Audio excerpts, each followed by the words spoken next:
No que diz respeito ao europeu moderno, estar limpo geralmente significa tomar banho uma vez por dia, escovar os dentes 2 vezes ao dia e, você sabe, provavelmente usar algum tipo de desodorante. Mas, você sabe, meu trabalho é ensinar fatos da história medieval, não julgar seus hábitos de higiene. Mas temos o luxo de encanamento moderno, pastas branqueadoras, escovas elétricas e muitos produtos de banho e corpo. A Idade Média costuma ser vista como um período em que europeus eram sempre sujos e não tomavam banho. Mas isso não é verdade. Entre os medievais, práticas de higiene variavam conforme o local e a classe social. Vamos viajar de volta no tempo até a Idade Média e dar uma olhada no equívoco sobre a higiene medieval e de onde vem a má reputação deles em relação à limpeza. Bem-vindo ao Medieval Madness.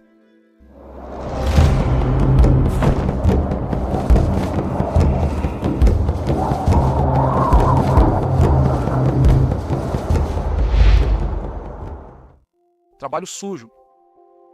Não é surpresa que na Idade Média a maioria não conseguia ou não podia pagar por banhos diários. A água encanada era extremamente rara. Era preciso muito esforço físico para buscar apenas um balde de água de um poço ou outra fonte local, e se fosse para aquecer, seria necessário usar combustível precioso. Vejo isso como um dilema. O esforço físico para buscar água faz com que talvez você precise de outro banho para realmente ficar limpo. Pelas regras monásticas, monges só podiam tomar banho 1 ou 2 vezes ao ano, exceto se estivessem doentes e necessitassem de banhos medicinais, recomendados por vários textos médicos.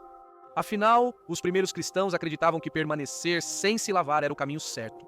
Eles evitavam o banho como autodisciplina e rejeição aos prazeres, acreditando que o sofrimento os aproximava de Cristo, que sofreu por eles. Eram conhecidos por lavar mãos e rosto, prática comum entre clérigos e leigos. Em um mundo onde cerca de 80% das pessoas realizavam algum tipo de trabalho fisicamente exigente. E comer era feito, na maioria das vezes, com as mãos. Provavelmente havia uma lavagem diária, mas só um enxágue rápido. Em carta a Heliodoro, primeiro bispo de Altenham, Itália, o sacerdote e teólogo do século IV São Jerônimo fez uma pergunta. Citação: sua pele está áspera e escamosa por não tomar mais banho? Quem já foi lavado em Cristo não precisa se lavar de novo. São Jerônimo ficou famoso por viver como eremita no deserto da Síria, estudando teologia.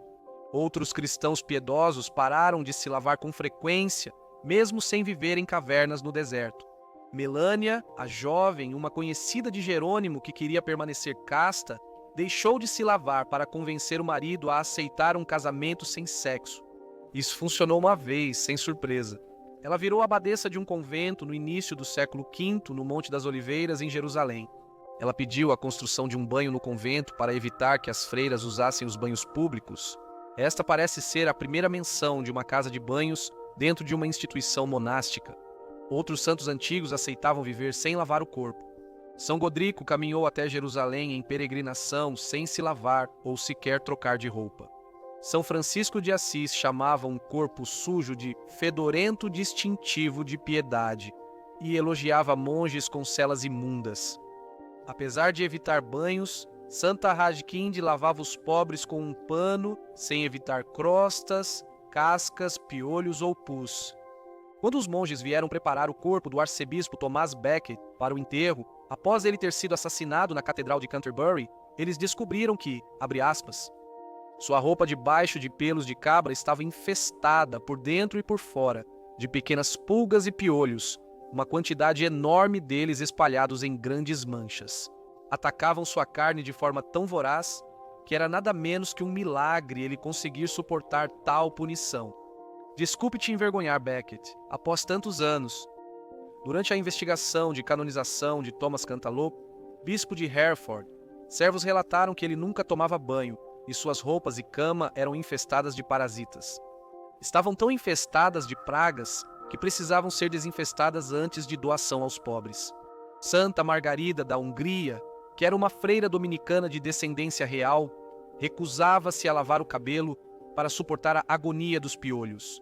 O eremita do século XIII, Lourenço de Sebastio, ex-soldado, usava cota de malha sobre a pele como penitência. Dizia-se que estava cheia de piolhos e rasgava continuamente sua carne. O frei dominicano e místico do século XIV, Henrique Susso, usava luvas de couro com pinos afiados para ferir sua própria carne. Quando tentava coçar seu corpo atormentado por vermes enquanto dormia, duas santas polonesas, as duquesas Edwiges de Silésia e Kinga da Polônia, eram conhecidas por evitar banhos. Em um estranho ato de humildade, Edwiges foi retratada em uma ilustração do século XIV, lavando-se com a água que havia sido usada anteriormente para lavar os pés das freiras. Uma santa do século XV foi ainda mais longe em seu autocastigo. Catarina de Gênova comeu piolhos para superar sua repulsa por eles. A Igreja Católica medieval rapidamente condenava o que via como excesso de cuidados pessoais. O beneditino do século IX, o monge Notker o Gago, chegou a escrever uma história instrutiva chamada O Diácono que se lavava demais. Um aviso para qualquer monge aprendiz ingênuo tentado pelo excesso de banhos. Ela foi mencionada em sua biografia sobre Carlos Magno. Ele escreveu, citação, um diácono seguia os costumes italianos, tentando sempre reverter a natureza. Ele tomava banhos, mantinha a cabeça raspada, polia a pele, limpava as unhas e cortava o cabelo bem curto, como se feito em um torno. Ele vestia linho, roupas de baixo e camisa branca como neve. A impureza do seu coração ficou clara pelo que aconteceu depois, enquanto ele lia. Uma aranha de repente desceu por um fio do teto, tocou a cabeça do diácono com sua antena e então subiu rapidamente de volta. Quando ele saiu da catedral, começou a inchar. Em uma hora estava morto. Nunca acreditei que limpeza fosse próxima da santidade. Para Notker, rastejar e usar roupa de baixo era considerado uma boa ideia durante a Idade Média. O historiador e político romano Tácito, do primeiro século, observou que as tribos germânicas viam isso como um sinal de grande riqueza, usar roupas de baixo. No livro Limpeza, uma história da higiene pessoal e pureza, Virginia Smith aponta que só à noite os medievais não usavam linho junto à pele. Se a roupa de baixo fosse trocada regularmente, a sujeira e os parasitas seriam significativamente reduzidos e controlados. Para aqueles ricos, o suficiente para fazer parte da corte inglesa do rei Eduardo IV trocar os lençóis não era um problema. Os registros reais mostram que dinheiro era regularmente dado ao lavadeiro lá. O homem da lavanda, como era conhecido, comprava, abre aspas, flores doces e raízes para fazer com que as vestes e os lençóis do rei respirassem de forma mais saudável e deliciosa em uma espécie de intensificador de fragrância para tecidos do século XV. O pobre estudante Thomas Plater teve uma época muito mais difícil na Alemanha de 1499, tendo que tirar os parasitas de suas roupas.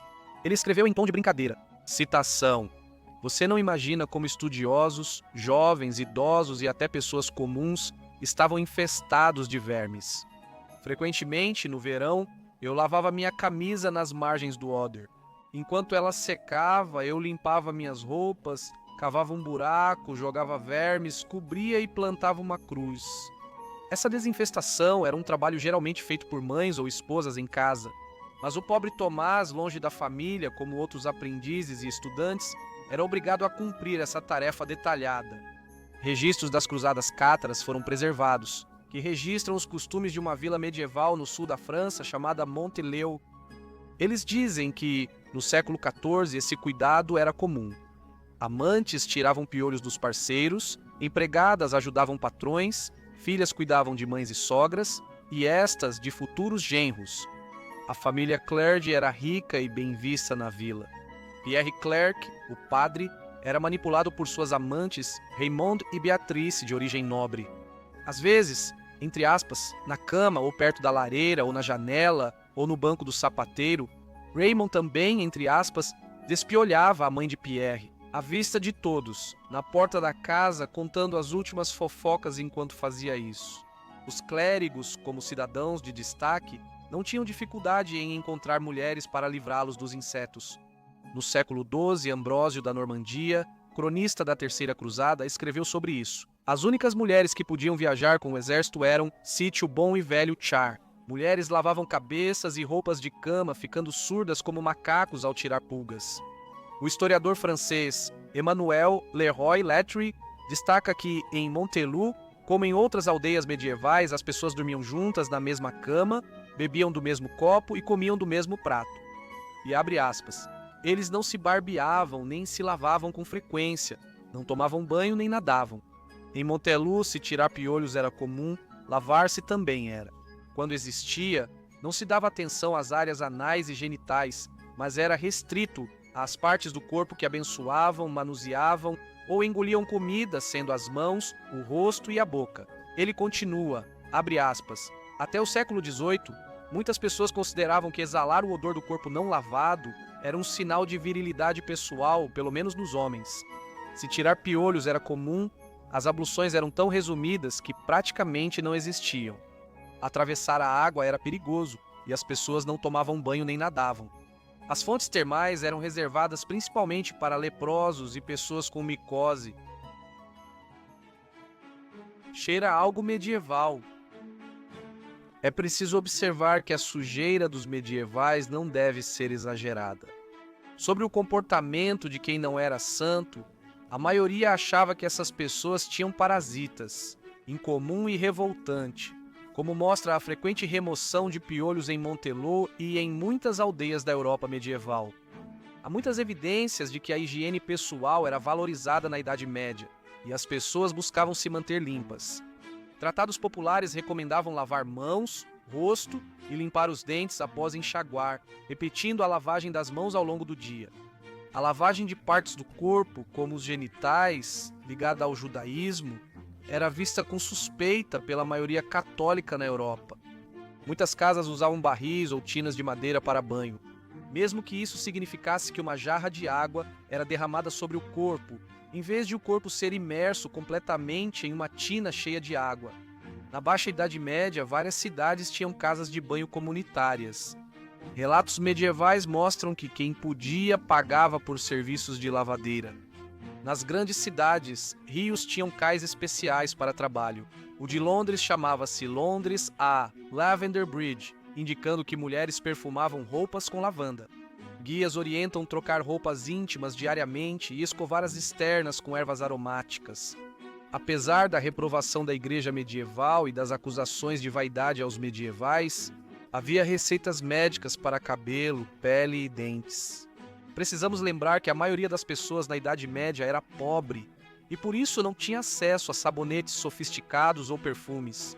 Acreditamos que os odores corporais desagradáveis de hoje não eram tão notados naquela época. Parafraseando Síndrome de Os Incríveis, se todo mundo é fedido, ninguém é. Ou, como disse São Bernardo, místico do século XI e cofundador dos Templários, onde todos fedem, ninguém percebe. Obrigado por assistir a este episódio de Medieval Madness. Se gostou do vídeo, deixe um like, comente ou inscreva-se para ajudar o canal. Até a próxima, desejo uma semana incrível a todos. Abraço!